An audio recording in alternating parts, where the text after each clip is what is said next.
everybody. After so long, I'm here. I'm not gonna say I'm back because I don't know if I'm gonna be posting as many videos as I used to because I don't have anything interesting happening in my life at the moment. I'm just appearing here just to let you know that I'm alive and to give you a little update on my life, whether you care about it or not. I'm just gonna tell you about it. I don't care if you care about it or not. I don't care. I'm just gonna say it anyways. Also, in my country, we are suffering a really serious crisis with water. Basically, the water that's coming out of like showers and where you wash your hands and everything, it's got a lot of salt. So we basically ran out of water, and in order to, well, keep on having water, they had to take water from another river, basically, which has more salt than the one that they were taking water from already, like before, originally. That makes sense. So yeah, my hair looks awful because of that. I mean, it's a very serious thing and really unfortunate, but that's life right now in my country. Okay, so the most important thing to tell you about my life, like the biggest update I would say, is that I started university. I mean, it's fun, but at the same time, it's not that fun. I am studying acting, obviously. Acting. I always knew I wanted to do that, and well, I'm doing it, so it makes me really happy and excited. It's weird because it started off really well, but then it turned out not so fun. But not because of the subjects or anything like that, basically because of the people. I mean, honestly, I love my group with my whole life. Like, no joke. I adore them. I feel super comfortable around them, and I don't mind being ridiculous around them because we all laugh at each other and of each other. It's really fun. It's such a lovely and safe space, which is wonderful. But there's just a special someone that I don't really like, and it's kind of ruining it like a little bit. But anyways, not too relevant. I have to start to focus on the positive things and not just the negative things. It's a long way to get there. I'm trying my best. But basically, yeah, it's really fun. I actually have a couple of subjects now that I'm thinking, but we focus more on acting. And what we do in acting is basically, well, we're doing improvisations at the moment, and we're preparing the showcase that we're doing in July. We're doing 3 shows on the same day. I don't know how am I gonna survive, but I mean, it's really common in a professional actor, I guess, to have so many shows. Probably not in a day, but during the week, definitely. There are actually plays that have 2 shows per day, or even 3. Like, I know about plays. I mean, there are definitely musicals. There's like the matinee show, and then the one at night. I know there's a play that they're currently doing here in my country, doing it like once a week, but they have 2 shows that day. So yeah, it's real common. So I guess we're gonna have to get used to having so many shows a day or during the week, obviously. Another update, I don't know if that's too relevant or not, but today I went to see an opera, and it was just awesome. Really awesome. Puccini is basically my favorite composer alongside Mozart. I know that sounds like really biased, like super basic, like to say that Mozart is one of my favorite composers and everything, but I don't care. It is true. That's how it is. I love Mozart, but my number 1 composer is Puccini. I adore his music. I am a huge fan of his operas. Like, his operas are my favorite ones. It's like, and his music, oh my gosh, it's just, so beautiful, so delicate, so it's really hard to explain it, but it has something magical in it, and it's just wonderful. That's why I love him so much. Like, I love his compositions so much. It just makes me feel like in a dream. Literally like being in a dream. And it makes you feel like you're living that story that he's telling with the music. Oh my gosh.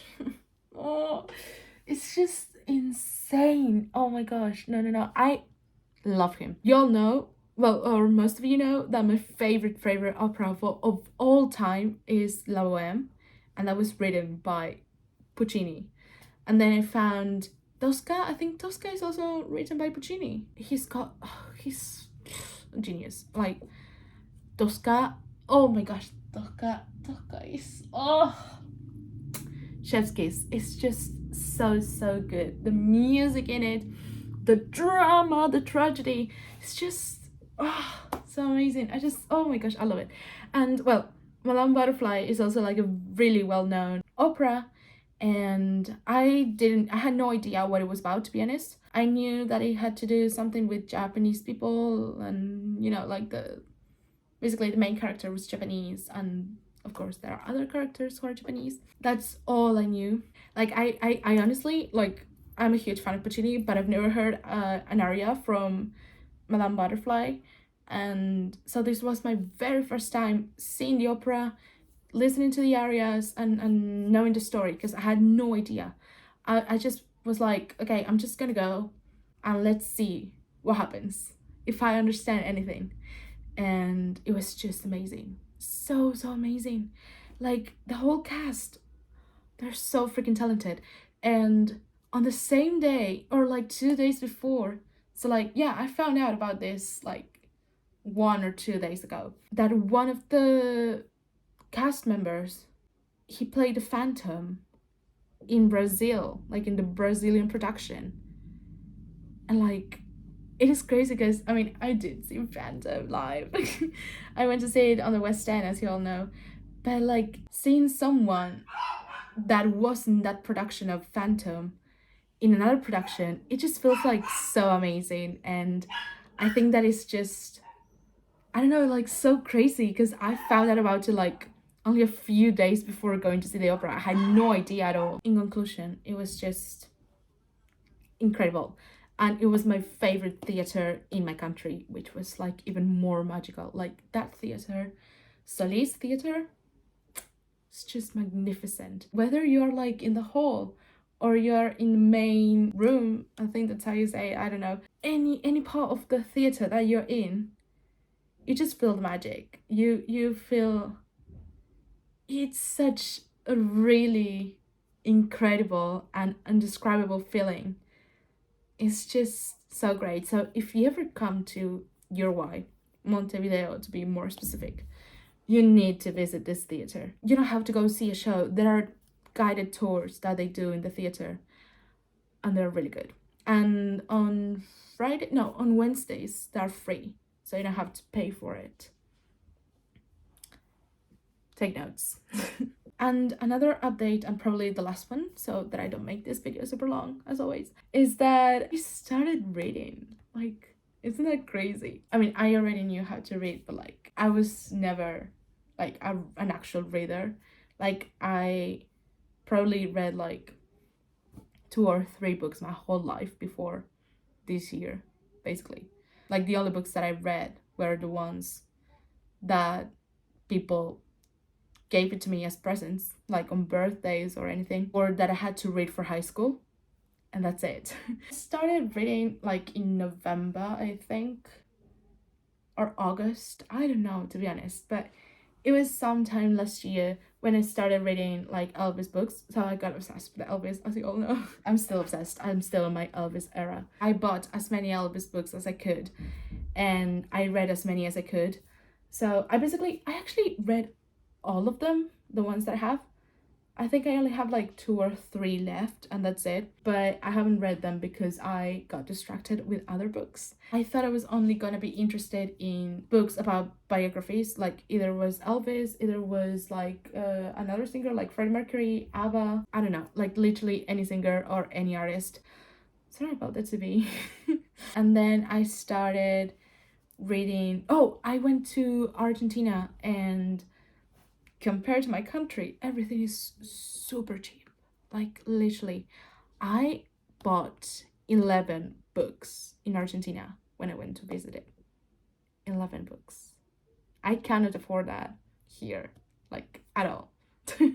So after that trip, as I bought so many books that I have seen like on social media and everything, I was like, okay, I kind of like this too, so okay, I'm gonna keep on reading these things.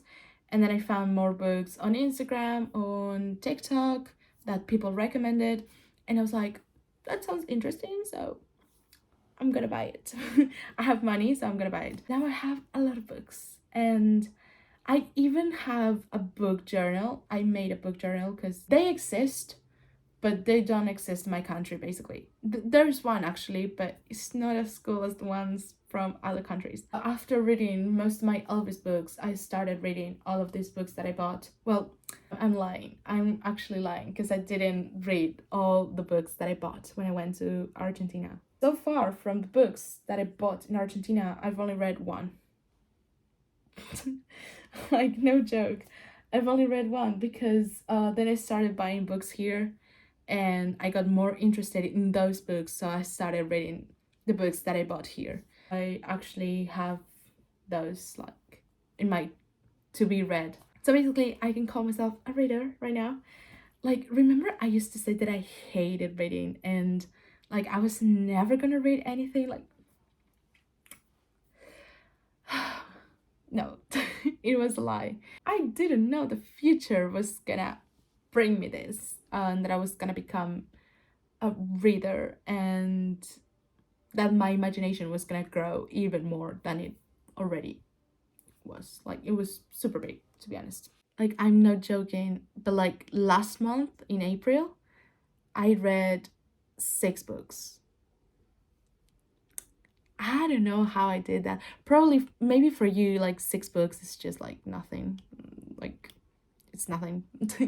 Maybe you read a book in a day. Well, that's than me, because I love sleeping and I have class, so I don't have like all the time in the world. And sometimes I just don't feel like reading. So yeah, there are days that I just don't really read a book. And when I finish a book, I need like a day to recover from that and to kind of get my head away from that story and those characters and then get into another story. It's like theater, basically. Like playing characters in theater. Play a character in a play, for example, and then after a couple months or after a year, whatever, you have to play another character. So you have to get rid of that other character and get started with this new one, that new, like, get into that character and into that story, that context, and it's basically the same thing. So far this month, I have also read 6 books. I've read 6 books so far.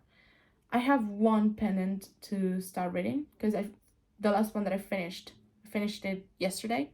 So I need to start a new one. I already picked it out, but I have to study. I have an exam coming up. So I just want to try to focus on reading that other book that I have for theater, because it's an exam for theater, but it's for methodology instead of acting, so memory, basically. And I have to understand the subject, obviously. I'm not complaining. It's not the same as high school, because I enjoy reading this. And I think it's interesting, and I think it's gonna be useful for my future. On the other hand, the stuff that high school made me read, not useful at all. Like, literally not useful at all, because I'm not using it for anything. So I'm not complaining about having to read a book for an exam. It's not that I'm happy that I love reading that, but it's not boring. It's not boring. It's okay. So yeah, that's pretty much what's going on in my life. I will try to upload more videos in the future. I really want to talk about books, and so like my channel's like, I'm talking about all sorts of things. That's crazy. I wanted to do like a review on an Elvis book that I've been meaning to do for a while, but for some reason I never did it. I want to do like show you some of my favorite Elvis books, because those are the ones that I've read. I want to show you like the books not Elvis related that I have read, so like fiction books. They're romance books, actually. I discovered the genre of books that I like, and that's romance. I love romance and I love poems. I love reading poems so much. One of my favorite poem books, I don't know if you call it like that in English, but it's called The Prophet. And I don't know how to pronounce the name of the author, but it was basically one of Elvis's favorite books, and that's why I bought it. I had no idea it was about poems, but I remember reading like some parts of it like on social media, and I was like, that sounds interesting. I'm gonna buy it because it sounds interesting, and Elvis read it, and for some reason it was Elvis's favorite book. So I found a very beautiful version actually here, and I said, okay, I'm buying it. And I haven't finished it yet, but it became one of my favorite ones. It's really, you have to pay a lot of attention to read it because it's not very easy to understand. It's like Shakespeare, basically. Well, I really love Shakespeare, for example, and there are so many people that don't like it because they don't understand it. And for some reason, I do understand it, and I don't think it has to do with the fact that I also do theater or anything like that. I don't know, you just have to like really get into it and like pay a lot of attention because Shakespeare, for example, he uses like a lot of metaphors, and this author in The Prophet, basically everything is metaphors. I think it's so interesting and so great. So that's one of my favorite ones. Another one of my favorite ones is The Comfort Book by 𝐬𝐭𝐴. I don't know if you pronounce his surname like that, but I first read another one of his books that is called The Midnight Library. It's really well known. And then I found this other book that is called The Comfort Book, which is basically like motivational phrases and little poems and some stories. I think it's a really good book. I feel so related to so many of the things that he talks about, because he talks about also about like his suicidal thoughts, his depression, how he dealt with it, how he felt about it. And I was like, whoa, that's exactly how I'm currently feeling. That's insane. Books are my therapy, basically, and theater. Oh, another update. I'm obsessed, but like literally obsessed with 𝐜𝐨𝐧𝐧𝐞𝐜, the series. I read the book before the series came out, and I loved the book. It was kind of hard to understand at first because of the format, but I ended up loving the book, like literally loving it. And then when the series came out, oh my gosh, I fell even more in love with the story. I think the series is a little bit better than the book, to be honest. Probably because of the cast. The cast was like really good, like on point, I swear. And Riley, like queen. I adore Riley so much. Actually, my character, I had to create a character for the theater showcase that we've got coming up, and my character is based on Riley's character, so it's based on Daisy. So yeah, just letting you know. Anyways, I'm obsessed with it. I'm obsessed with the music. I'm obsessed with the cast. I'm obsessed with the actors. Well, the cast and the actors are the same thing. I'm obsessed with everything related to 𝐜𝐨𝐧𝐽𝐶. That's another update on my life. I'm currently in that era. I'm really obsessed with Fleetwood Mac too. I already liked Fleetwood Mac, but I was never this obsessed with them, with their music, as I am right now. So, okay, so that's pretty much everything that I have to tell you. I think I'm not forgetting anything, hopefully, anything important. I have those videos coming up about books, so if you like books, just come and see them. I'm still trying to figure out if I should do them in English or in Spanish, but anyways, I'll see in the future. But if you are still here, like still watching this, thank you so much for doing that, for listening to me, and thanks for watching, and I hope to see you on my future videos. And let me know how's life going for you too. Okay, bye bye.